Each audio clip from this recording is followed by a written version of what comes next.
পল্টন বদলৰ গাড়ীত আক্ৰমণ কৰাৰ কথা তেওঁ মন্তব্য প্ৰকাশ কৰিছে বিজেপি গুণ্ডা বাহিনীয়ে কাম কৰিছে চক যিটো জায়গাত গাড়ী এক্সিডেণ্ট হৈছে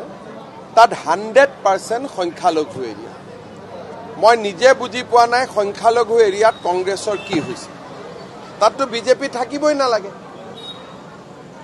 জুৰিয়া ৰূপহী ঢিং লাহৰীঘাট সামুগুৰি ইয়াৰ যদি জনগাঁথনিটো চাই ই পৰম্পৰাগত বিজেপিৰ ভোট বেংক নহয় বিজেপি তাত বুথ কমিটি এটাও নাই এতিয়া কংগ্ৰেছে কৈ থাকে যে বিজেপি আমাক আক্ৰমণ কৰিছে তাৰমানে বিজেপিৰ যদি পপুলাৰিটি সেইবোৰ জায়গাটো সোমাই গৈছে তেতিয়াতো বৰ সাংঘাতিক কথা হ'ব যি জায়গাত আজিলৈকে এটা আমাৰ বুথ কমিটি নাই আজিও মন কি বাত হৈছে বুথ কমিটি 0 মন কি বাত 0 গতিকে তাত যদি কংগ্ৰেছে কয় বিজেপি হৈছে এটোতো আমাৰ কাৰণে ভাল কথা কিন্তু মই আপোনালোকক ক'ব খোজো যে কংগ্ৰেছ দলৰ ওপৰত অসমৰ সংখ্যালঘু মানুহখিনি যথেষ্ট বিতুষ্ট হৈছে তেওঁলোকে বিজেপিও মুকলিকৈ কৰিব নোৱাৰে গতিকে কংগ্ৰেছ দলৰ নেতাসকলকে তেওঁ য'তেই মিটিং কৰিব গৈছে তাতে খেদি ফুৰিছে পদ্মুত বৰদলৈ ৰকিবুল হুছেইন এতিয়া আপুনি যদি পঞ্চায়ত ইলেকশ্যনতে দেখে ৰকিবুল হুছেইন ধুবুৰীত নিজে যোৱা নাই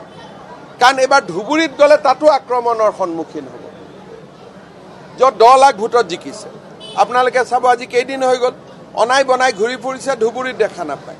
সামুগুৰিত নাপায় এখেতসকলে সংখ্যা গৰিষ্ঠ মানুহৰ মই কথা কোৱা নাই সংখ্যালঘু এৰিয়াত কংগ্ৰেছ সাংঘাতিকভাৱে অপ্ৰিয় হৈছে মানুহখিনিৰ কষ্ট যে দেখাকৈ বিজেপিও কৰিব নোৱাৰো সেইকাৰণে তেওঁলোকৰ ক্ষোভ হতাশা গাড়ী মটৰ ভাঙিয়ে কৰি আছে ভাল হোৱা নাই কথাটো মই পুলিচক ইতিমধ্যে কৈছো যে ভিডিঅ' ৰেকৰ্ডিং ওলাওক একশ্যন লওক আৰু আমি একশ্যন ল'ম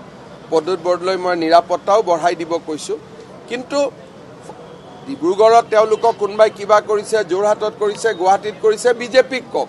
ঢিং ৰূপহীত বিজেপিক কৈ কি লাভ